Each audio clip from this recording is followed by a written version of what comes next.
Hello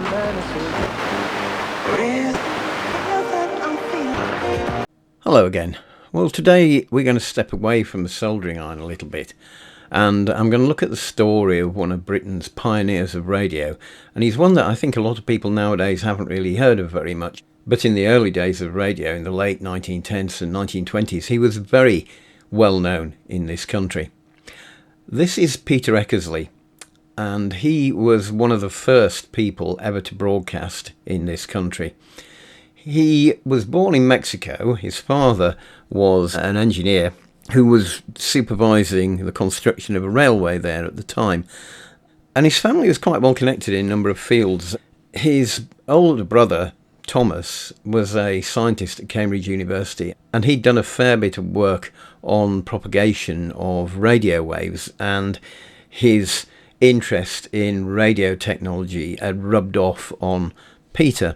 His maternal grandfather was the biologist Thomas Henry Huxley, and his cousin, as a result of that, was the writer Aldous Huxley.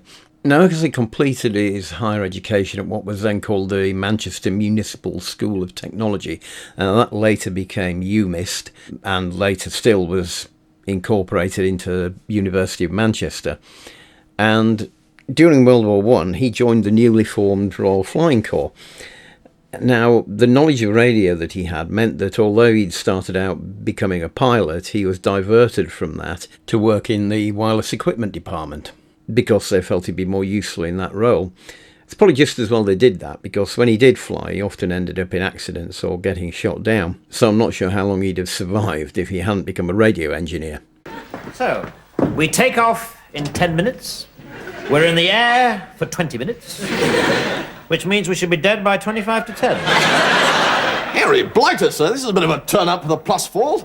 Now, the General Post Office, or the GPO as it was known, was the gatekeeper to all sort of wireless radio communication in Britain in the period after World War I. And they were very much opposed to anything they considered a trivial use of the spectrum, such as broadcasting to the public. That was partly because they themselves were using it for wireless telegraphy, and also because there was a lot of concern that military signals would be intercepted or interfered with if members of the public had access to radio equipment. But eventually the Marconi Company, which had been formed by Marconi, the inventor of the wireless, after he couldn't get much backing in Italy, he moved over to Britain. And they eventually wore the GPO down and got the ability to set up test transmissions. By 1922, they'd set up a test transmitter at a little village called Writtle, which is on the outskirts of Chelmsford. Now, Eckersley, who was by now working for Marconi, he was like the ringleader of a group of people who operated this station, although it was supposed to be like a technical experiment. And they were only allowed to broadcast for 30 minutes every, I think, Tuesday evenings, because this is all the post office would allow. And they were supposed to stop broadcasting every 5 minutes or so to listen for instructions from post office officials who might be instructing them to shut down because they were interfering with important communications. They didn't really do that. They planned out a schedule mostly of an entertainment nature in advance at the local pub, and they'd turn up to broadcast about a couple of hours later, having imbibed many of the products of the local hostelry. And Eckersley was like the engineer, programme planner and performer. He included singing, playing the piano, did productions of plays and musicals and things. So not really what the scientific or technical or managerial establishment of Britain wanted them to do. The call sign of the station was 2MT. It was broadcast on air as 2 Emma Talk. That's because that was what the British Army's version of the phonetic alphabet sounded like at the time. Nowadays it would be called 2 Mike Tango. Now, there were a number of other companies that obtained these experimental licenses for broadcasting, and Marconi had more than one themselves. But the GPO didn't really want to deal with all these different enterprises, so they came up with the idea that all these companies should get together and form what was called the British Broadcasting Company. Now, this was established in 1922, and the BBC chose 2LO in London as its primary station, and they'd apparently offered the post of chief engineer to somebody who had turned it down. It's not recorded who that person was. But Eckersley heard of the vacancy, so it's said, while he was on his way to get some tobacco for his pipe. And then, having heard about this, applied for it and was successful. And some of his broadcasting and boozing pals from Writtle followed him to the BBC and relocated to London. The first managing director of the BBC, John Reith, was a very sour and dour sort of chap. It seems to me that Eckersley was a bit of a strange choice of an employee for him. The two couldn't have had more distinct personalities, and this was really to prove Eckersley's undoing further down the line. Now, when he arrived at the BBC, Eckersley's main objective to start with was a transformation of all these different stations up and down the country that had been acquired by the new company into a sort of coherent BBC network. And the way he did this was using post office wires to connect the stations to London. This again was a problem at the time because the post office were quite upset that the signals from the radio stations were getting onto people's telephone lines and things. And that wasn't really Eckersley's fault, that was the fault of the post office, who hadn't really prepared for this sort of thing. But eventually these problems were sorted out and the stations got connected together, but they still only in big cities and didn't have coverage really very much outside of those. Now, if you want to fill in all those areas, it's not a simple matter of just turning up the wick on those stations, because the radios at the time were not that sophisticated, and if you were close to the transmitter and you turned the transmitter up high enough to reach into hard to get to areas, you just overload the receivers of the people who lived nearby. So Eckersley, while he was there, developed this system of fill-in relays where smaller transmitters would rebroadcast the output of the big transmitters into these areas that were difficult to serve. And that system's pretty much still in use today for terrestrial radio and television in this country. Now, part of the BBC's funding was via the radio licence, which had to be purchased from the post office. And once Eckersley's and his colleagues' work had increased the number of listeners to the BBC and the number of radio sets that had been bought, the BBC were a bit disappointed to find that the number of radio licenses that had been bought didn't really rise in proportion to that. So basically people were just buying radios and not buying the licenses. So there was a campaign which Eckersley very much fronted in public talks at the opening of stations, or broadcasting himself, to get people to cough up their money to fund the BBC. As he later remembered, there was some lack of engagement with this.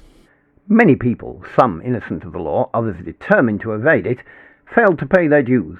In my tours around the stations I will broadcast asking, is it fair? Is it British? Do you want others to pay for your services?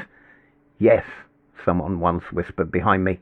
Well, to be fair, that sounds very British to me, at least in the Britain of today. The licence fee wasn't the BBC's only source of income. There was also a levy on radio sets, and if you had a standard radio licence, you can see there's a stamp on it here which says you may only use this licence for a set bearing a logo which shows that it's approved by the Association of Manufacturers and manufactured by the Association of Manufacturers, of course, that have formed the BBC. So there was the tax on these sets was also a part of the BBC's income. But if you could convince the local clerk at the post office that you were some sort of technical experimenter, then you could get a special experimenter's licence, and at that point you didn't have to use an approved BBC set, you could build your own. Now, I don't think it was particularly difficult to convince the average post office clerk, pull the wool over their eyes, that you were some sort of technical expert, because most of the people who bought these things weren't. People were basically just buying these self-assembly kits, and no doubt the quality of assembly of these things was extremely variable. It's not recorded how many people managed to electrocute themselves in the process of building them either. But when people did these things, the BBC wasn't getting a levy on those either, so it was another source of income which was leaking away. Now, there's another problem with these home-built sets, which was, let's have a look at a typical circuit of one of the radios that we normally look at on this channel. This is obviously a transistor radio, and there weren't transistors in those days, there were only valves, but the same principles sort of apply. You can see that there are a couple of stages here that are in series with one another, because you have to lift the voltage at the aerial, which is in the order of a few microvolts, up to millivolts in order to be able to process it. And that involves each stage contributing a little bit of gain until you get it up to that level. What the designers of these kit sets did, in order to save on valves, which were incredibly expensive, was to reduce the number of stages, maybe just to one, and use a technique called regeneration or reaction to increase the gain. To explain this, I'm going to do this as a sort of an audio experiment. I'm talking to you now, and my speakers are not turned on because I'm recording this. If I were to turn my speakers up while I'm talking, then I get all this horrible, nasty feedback here, and it sounds really appalling, like as if it's a meat raffle at the local Dog and Duck, you know. And obviously what people do when they're talking on PAs and things like that is they turn it up just to the point where it starts whistling and howling round, and then they pull it back a little bit to get the maximum volume without the nasty noises. Now this is what people were doing with their radio sets. But the problem is, instead of doing it on the audio domain, like I was just doing, they were doing this in the radio frequency domain. And also, there weren't things like these little ferrite rod aerials in those days that we see in the radios that we look at here. Your aerial was like something like a clothesline out in your back garden. And if you started making spurious oscillations on that, you'd be transmitting those oscillations to all the other radios in the vicinity and interfering with their reception. Now, Captain Eckersley was also very annoyed about this. Tuning in to a popular programme was to imagine oneself in a circle of Dante's hell. The wailing and the grunting, the shrieking and the crying made listening a torture. Really? I didn't know Sarah Cox was on the radio in those days. Naturally, this was a kind of interference which could only be shouted down with great difficulty, and so it contracted service areas to very small dimensions. It was not necessary, but it was very tempting to oscillate. It was in any case very antisocial. Oscillation became another of my causes. Was this fair? Was this British? Don't oscillate. Please don't oscillate. Don't do it, I said, over the air, again and again. I was called Don't Do It Eckersley. Nowadays, the chief engineer of the BBC is an absolute unknown. No disrespect to him, I'm sure he's very clever, but I had to Google who he was, even though I worked there and had a lifelong interest in radio broadcasting. But Eckersley was a national figure in those days. He was on the air telling people what to do. He wrote articles in the technical press to tell people how to work their radio receivers. And he was also portrayed in some ways as a bit of a scary character. Here lies a chap who met his fate because the ass would oscillate. He got it in the neck as he was caught by Captain Eckersley. So, if you didn't operate your radio correctly, the chief engineer of the BBC would come round, bang on your door, bludgeon you to death and bury you in your back garden. Harsh. And people complain now about licence fee inspectors. Generation snowflake, eh? Now, if you want to see Eckersleys Legacy, you only have to look around you on this channel at a lot of the radios that we feature. First of all, in the medium wave, we can see all these regional markings of North and West and Midlands. And that was down to Eckersley's work in consolidating the original set of stations into a set of regions. He was never completely at ease with how the BBC had implemented that. He felt that there was too much what they called simultaneous broadcasts from London and not enough autonomy for the regions. But of course, he was an engineer and he didn't have much control over editorial policy. Secondly, look at the longwave band. The only reason that we have a BBC station on the longwave band is because Peter Eckersley, helped out by his older brother, who, as we said, did a lot of research on radio propagation, convinced the post office and the BBC that it would be a good idea to have a longwave station because with a smaller number of transmitters you could cover more of the country. And that was originally at Daventry and then later moved to Droitwich, where it still is, and it's still broadcasting. We're not sure for how long. It probably is on its way out. But for many years it was a very important part of the radio landscape in this country. Now in 1929 Eckersley became a subject of discussion in the national press for less pleasant reasons. His wife had initiated divorce proceedings because of his affair with Dorothy Clark. She was the ex-wife of the BBC's Director of Music, Edward Clark.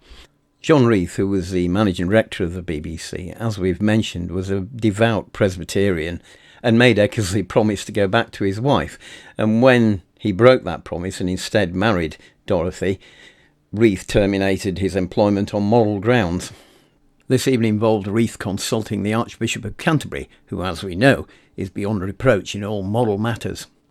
Now, we may find that quite strange because in the modern world, in the entertainment industry, having multiple broken marriages and a colourful private life is practically compulsory, but it certainly wasn't the case then. Now, maybe I'm making a bit too much of Reith's religious convictions here. Divorce wasn't the commonplace thing in the 1920s, or the late 1920s, that it is now. And it wasn't really just because of Reith, I think. In a lot of jobs, if you were in a position of public significance, if you were named as a guilty party in a divorce case, you would have to go.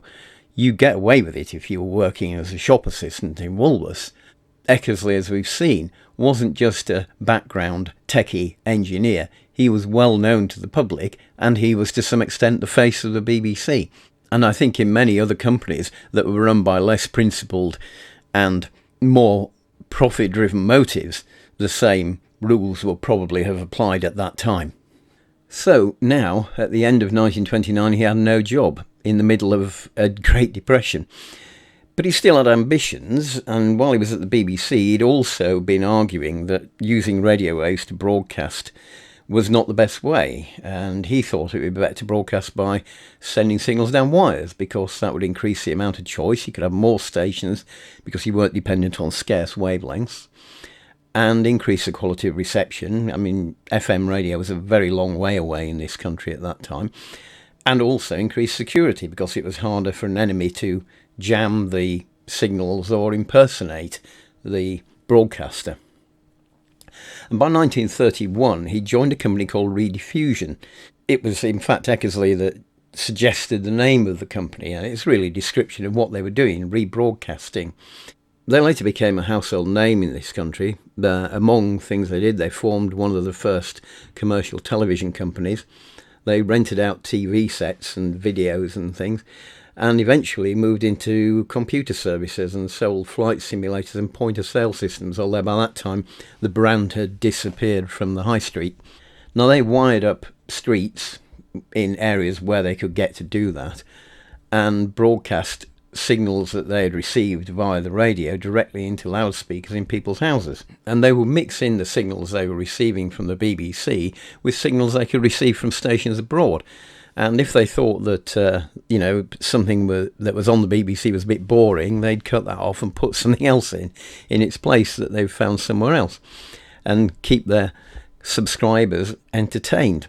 Now, Eckersley thought Rediffusion were missing a trick, though, in using their own cables and having to lay their own cables along each street that they wanted to serve. He felt that it would be better to try and deliver the service via the electrical mains. Whether he'd ever got permission for this, I don't know. In any case, Rediffusion's board weren't terribly impressed with it. They didn't think it was something that was worth pursuing, so Eckersley moved on again and started up another cable relay venture in Liverpool. Now, this began a crisis of competition for the BBC because along with that, and partly the source of the relay company's extra channels, was a chap with a rather unusual name. I'm just going to put it up here. Apparently he pronounced it as Pluge. It's of Belgian origin. I don't know what the correct way to pronounce it in Flemish is. I've heard it pronounced as Plug or Pluger. But in any case, apparently he called himself Pluge, so that's what we're going to call him here.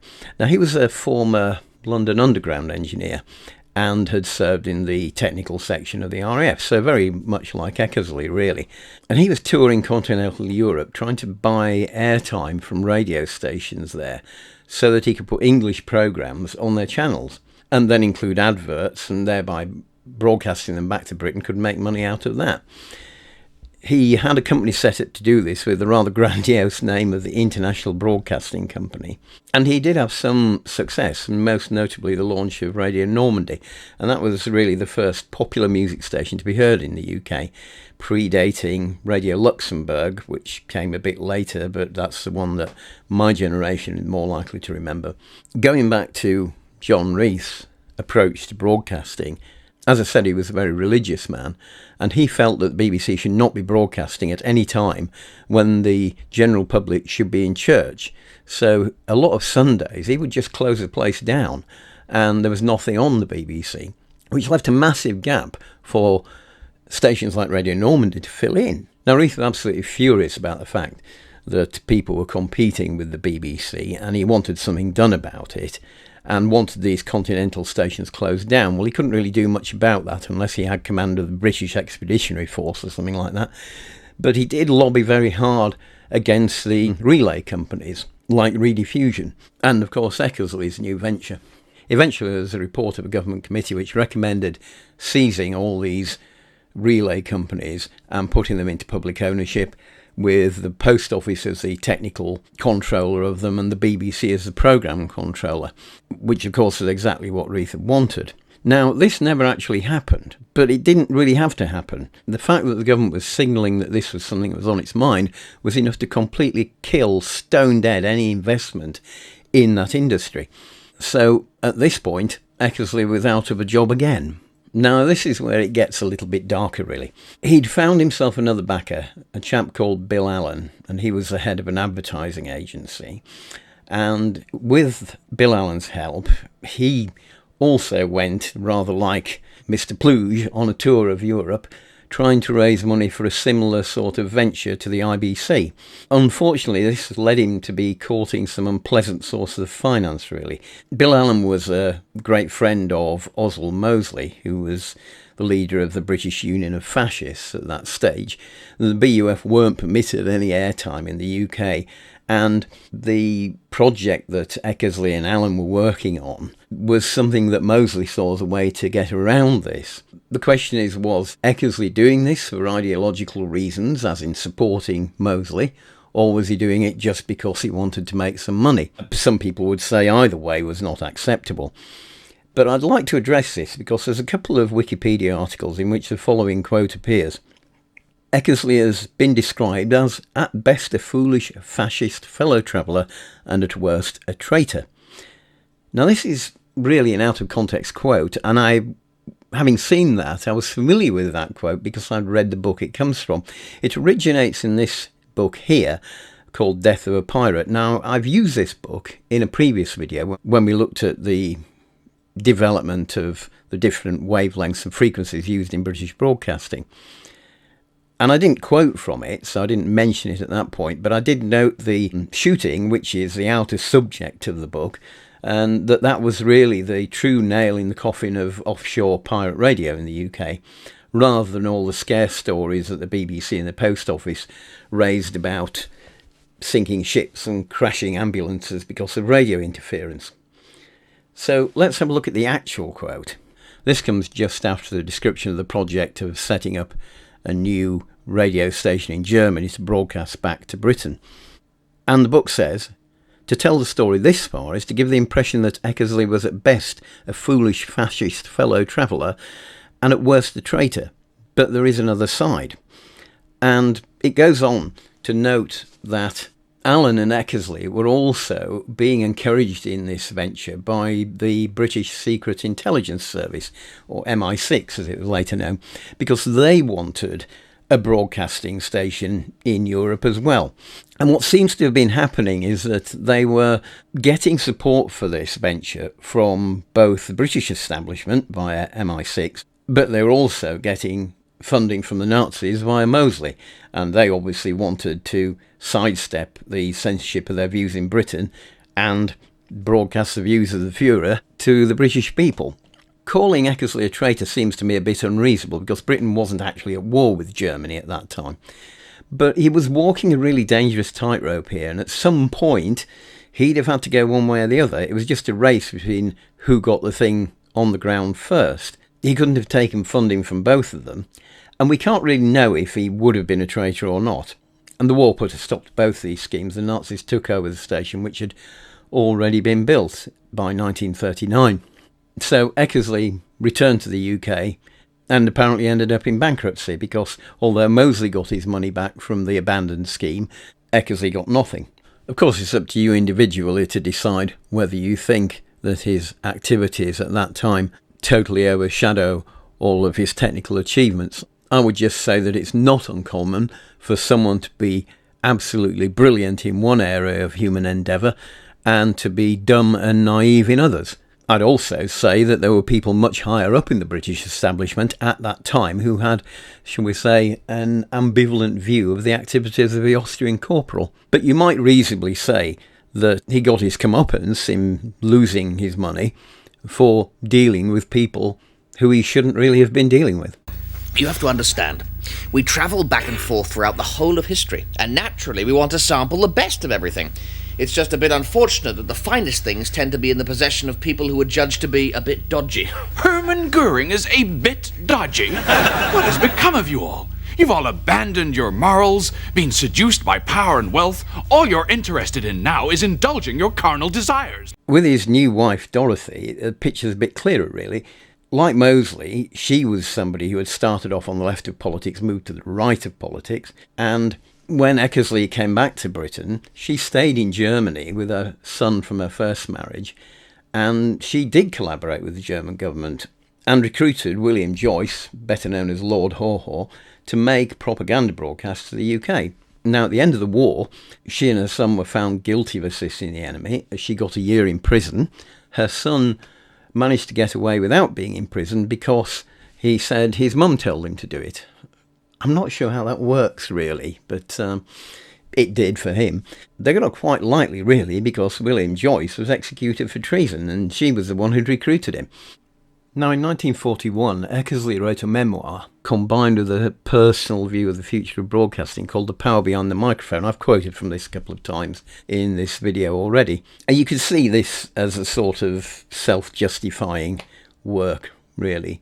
But I think, technically, he has got quite a lot to be proud of. He died in 1963. I can't find anything on the internet about what happened to him in the last 20-odd years of his life. He's certainly recognised as a technical pioneer, and a lot of this came about in 2022 and the 100th anniversary of the start of broadcasting and the BBC. But although he had this high public profile in his heyday, he never got any of the honours that his peers and his successors got. Noel Ashbridge, or Sir Noel Ashbridge as he became, who was one of his associates at 2MT, and other directors of engineering like Sir Harold Bishop, that's not the Harold Bishop from Neighbours, by the way, and Sir Francis McLean had got residential blocks named after them at the BBC's Engineering Training Centre at Evesham. I don't think they're there now because that has shrunk down completely. They don't bother training engineers very much nowadays, sad to say. I can't remember anything there being named after Eckersley. And of course, while all those three guys got knighthoods, he never got so much as an MBE. Now, I don't know whether this is because of what Lord Reith regarded as his gross moral turpitude, or whether it's because of his unwise sort of dalliances with the likes of Mosley. But he seems to have faded into obscurity some point during the Second World War and never recovered any public profile. Now, I'd like to read from chapter 11 of his book, The Power Behind the Microphone. This is the beginning of the chapter called Broadcasting Through Wires. I have a dream about the future. I see the interior of a living room. The wide windows are formed from double panes of glass, fixed and immovable. The conditioned air is fresh and warm. Old-fashioned people would feel uncomfortable without the fire and fireplace. Others might miss the raucous brown box we used to call the wireless. But flush against the wall, there is a translucent screen with numbered strips of lettering running across it. The lettering spells out titles which read like newspaper headlines. These are the titles describing the many different broadcasting programs which can be heard by just pressing the corresponding button. Television programs are set apart. I can, if I like, see the repeat of an old favourite, The Importance of Being Earnest, or Centre Court Men's Semi-Finals, Wimbledon. Not bad for a summer evening at 6 o'clock. Even as I run my eye down the titles, some have changed, showing that a new item has superseded the old. Apparently I have missed the choral symphony from Moscow, which is a pity, but I can still hear the Harmony Hitchhikers. Everyone is raving about them. So I lower myself into a chair and press the proper numbered button on a remote control panel placed conveniently beside me. As I listen, I remember that tonight is the television premiere of a new English comic opera called Reading from Right to Left. I see from my programme paper that it starts at 7:30 and goes on for 3 hours. I must get my dinner soon or I shall miss the curtain, otherwise I would stay to see the end of the tennis. Wonderful service the Wire Broadcasting Company gives me for £0.50 a week. It's a whale of a dream. Well, he didn't predict catch-up TV, did he? He had to get his dinner, and that meant missing the end of the tennis. Or, in fact, the microwave oven, which he might have thought he would have had an interest in and would have helped him in that particular scenario as well. But I think the world he's describing there is remarkably close to what we have now. It's the world of streaming, broadcasting delivered over wires, that's the internet, and radio sets, well, they're just an historical curiosity now, aren't they? Messed about with by old blokes like me on the internet. Earlier in the book, he suggested that radio programming should be separated into specific channels for things like jazz and classical music. And of course, that's what we have nowadays. I'm not suggesting our digital world is perfect, or that our new digital overlords are either. But I think we should put aside his and their flaws and raise a glass to Captain Peter Pendleton Eckersley, the founder of BBC Engineering and the original pilot of the airwaves.